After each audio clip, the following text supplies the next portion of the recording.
Uh, Alright, guys, you're welcome to our next deep learning papers.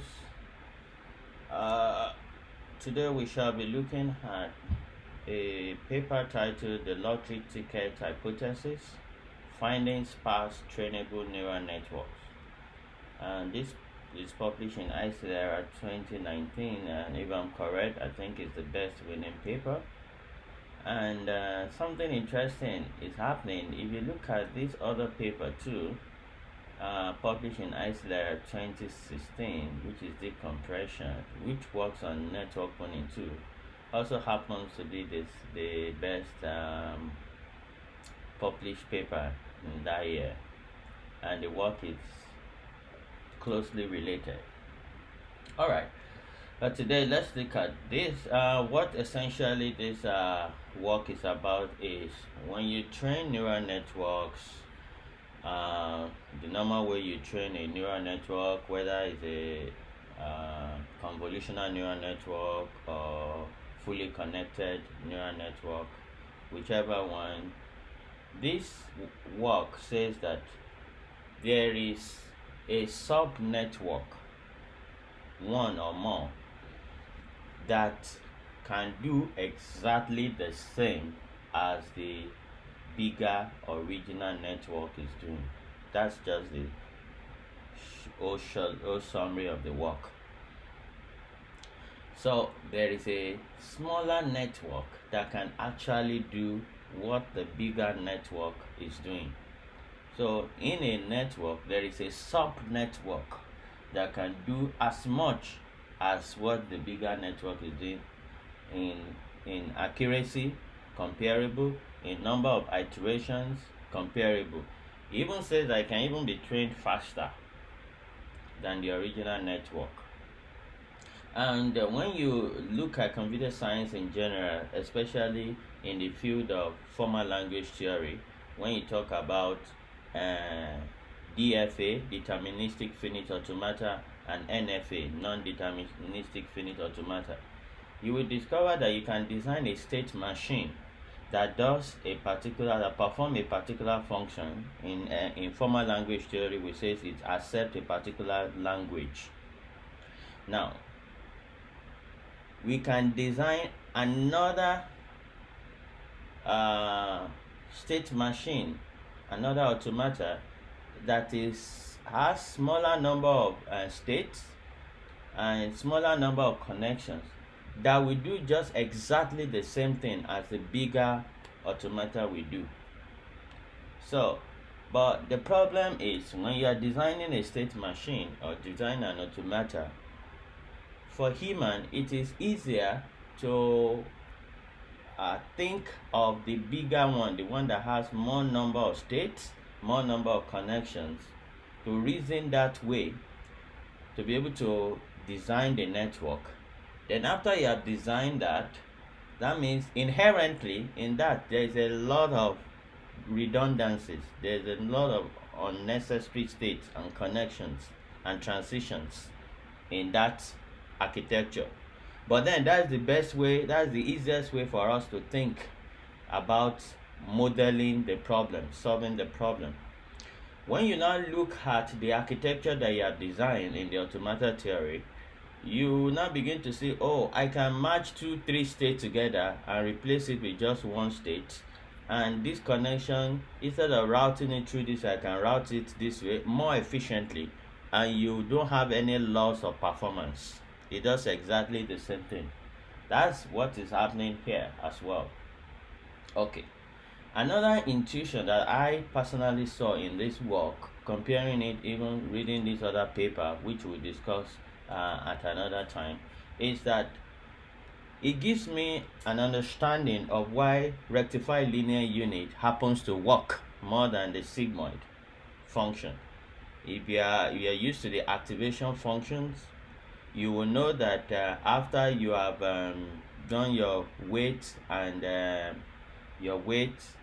and input multiplication, and you have added your bias, you pass it through a nonlinear function, which before we were using sigmoid function, but later on ReLU was discovered, and ReLU just happened to work, and ReLU is what everybody is using.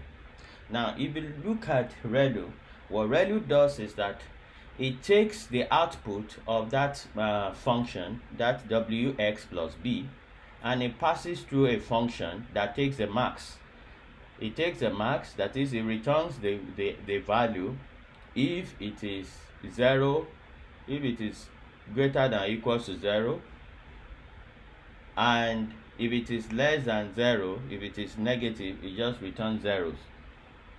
Okay, what means is that if it is negative, it returns 0. It means that those neurons and those connections, those weights, are not necessary.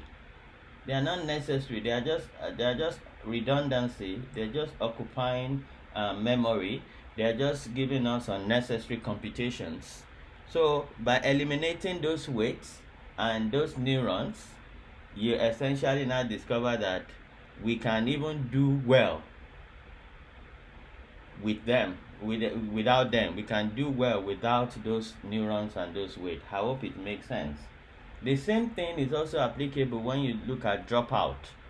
Dropout is actually taken out. You can drop some neurons, or you can drop some, say, drop connect or drop layer. You can drop some neurons, drop some connections. You discover that dropout also happens to work very well. Very simple technique. Why? Just because of the same reasoning. There are a lot of redundancy in the models, in the state, in the neurons, in the connection, that are not necessary. So that further reinforces why this is working so well. So that's the background here. Yeah, so that sub network that does as much as the original network is referred to as the winning ticket. And what they are now saying is that it is possible to reduce a network by even 90%. You can reduce the parameter of it by over 90%, which will help us to reduce the storage requirement and a lot of reduction in multiplication and addition that takes place. And that's the reason why we're using the graphics processing unit, because you have so much of addition, so much of multiplication taking place and requires intensive computations. And so by eliminating all this, we have less computational problem, less computational demand, and without sacrificing or compromising the accuracy. Okay, so that's the whole idea. Let's just go through and see some of the stuff they have presented here. So here in this figure 1, they experimented with a number of architectures, and what they discovered is, which we'll see, is how do you uncover the winning ticket. They did that by iterative pruning. And what does that mean? It means that you train the network to its original capacity. You train that network to its original capacity. Then, as you will see, you once the network has converged and has reached its best, there are some initialized weights. There are some weights that are attached to all the connections.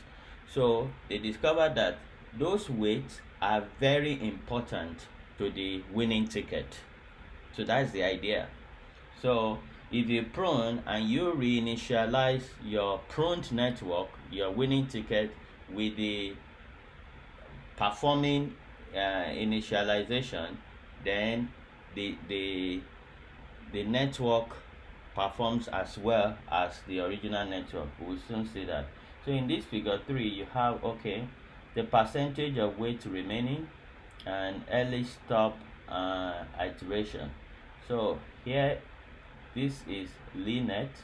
So what you discover here is that when you have here at 100%, that means none of the weight has been pruned. Okay, and at 41, you have 41.1 of the weight remaining, and you have 0.2 of the weight remaining. in this place. So what they are trying to look at here is that when it takes for it to converge, when it takes for the network to converge. So let's see what they say in figure 1. Okay, so it shows that we find based on this result, we state solid line showed network. That let's explain that. What did they mention? Figure 1.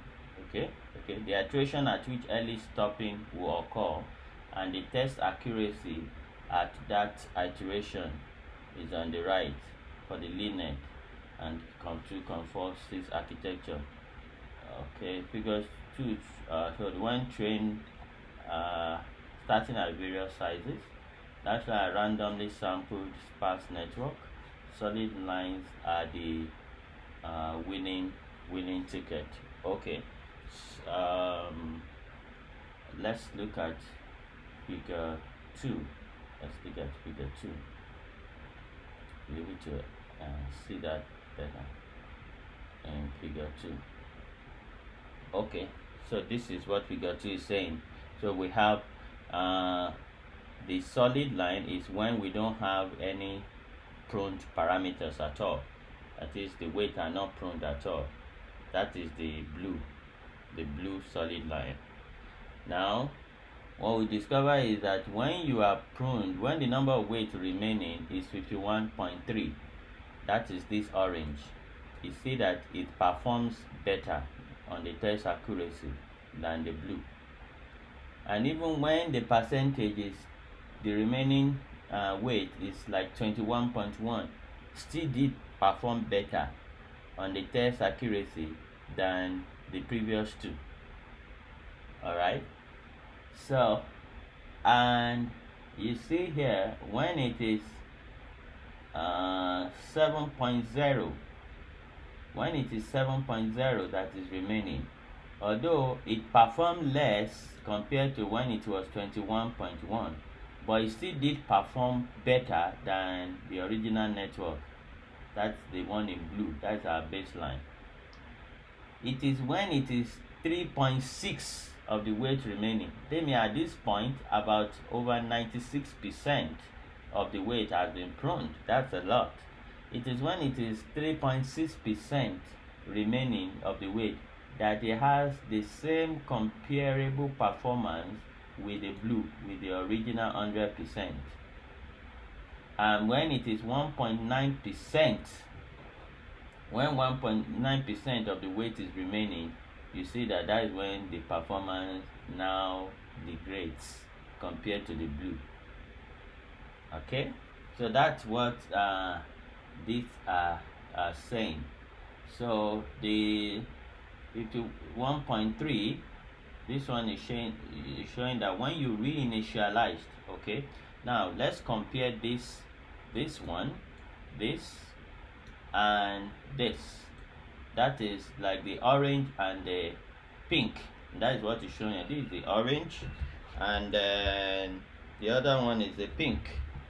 So what they are saying is the orange is actually following the winning ticket hypothesis. That is, you start training the sub-network using the discovered initialization that works on the original network. I repeat that. You start training this sub-network, that is the sparse network, using the original initialization that worked in the bigger network. Whereas in the blue, you start training the sub-network that you have identified randomly. So when you do that, the performance is not as it is when you actually discovered the initialization parameters. I hope it makes sense. So what this is saying is that the initialization parameter is a significant factor in retraining the winning ticket to be able to have comparable or even better performance. That's the deduction from there. Let's look at this 21.1 and this 21.1 when it is 21.1% remaining. That is the one in something like this cyan and this green. You will see that the green performs better than this like a light blue, telling us that they are the same number of weights remaining, but the performance is different because the initialization parameters for the sub-network for the winning ticket is a critical factor in the performance. That's what that is saying. So that's the whole essence of the work. We just look at what is happening here.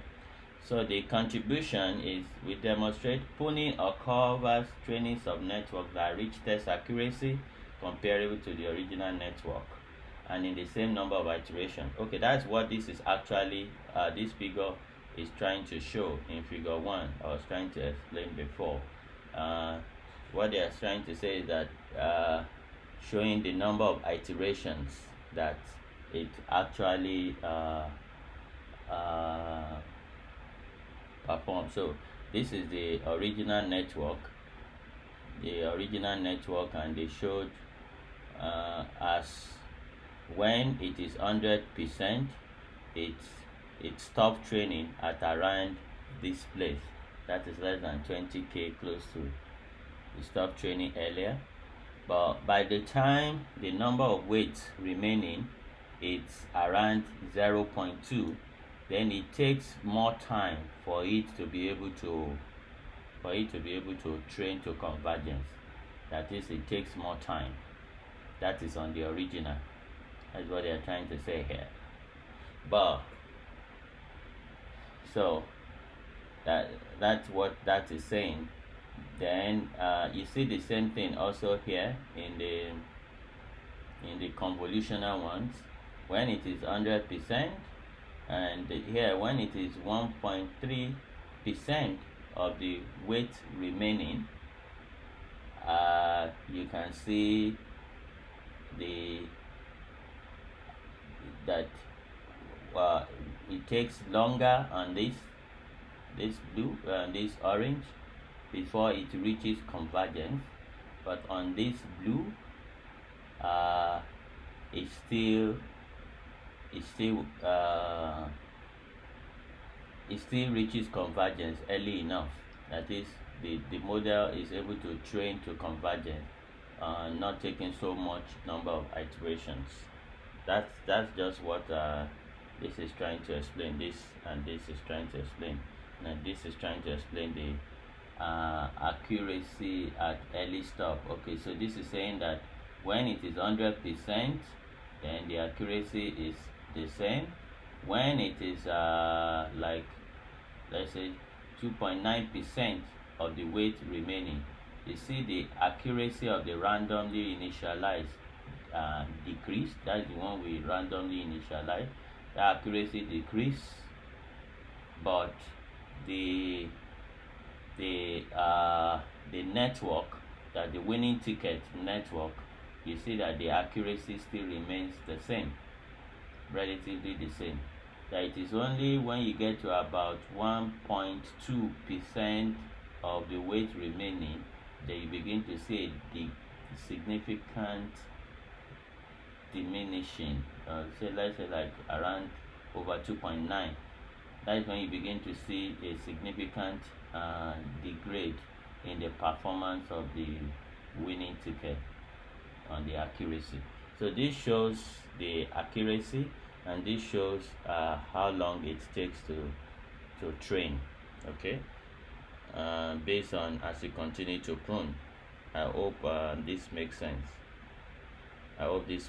You see here that at 1.2 on this solid line, that is when you begin to see a surge around between like 2.9 and 1.2. That is when you begin to see a surge in the number of iterations that it will take for it to train to convergence. But even when you are pruned when there is 7% of the weight remaining, it still trains to convergence at few number of iterations. That is for the winning ticket. Okay, I hope we understand what that is saying. Why for this one that is not the winning ticket, as you continue to prune, it will continue to skyrocket and take longer time for it to train to converge. All right, so that is that. So this is the way it is done. You randomly initialize a neural network from your neural network function health with theta naught, where theta naught is taken from the d theta that you have already trained, the network that you have already trained fully. Okay, that's the original network. You sample that from the original fully trained network. Then you train the network for j iterations and arriving at theta j. Then you prune certain percent of the parameters in theta j. That means you create a max. Then you reset the training parameters to their value in theta naught. That creates the winning ticket. So this is an iterative process. So essentially what this is saying is that you train a full network. You train a full network. Okay, in this paper they focus on iterative pruning. You train a full network. There are certain parameters that the network, the fully trained network we have, that is d theta. Okay, then what you now do is you prune certain part of the certain percentage of the parameters. Okay, when you prune certain percentage of the parameters, then you reinitialize the parameters. You reset the parameters to their default values, theta naught again. Then you do that iteratively. You prune, you reset to the original. You prune, you reset to the original. That creates the winning ticket. That's essentially what this is saying. So the rest is just the experimenting with the different network and the different whether it's a convolutional network or fully connected network.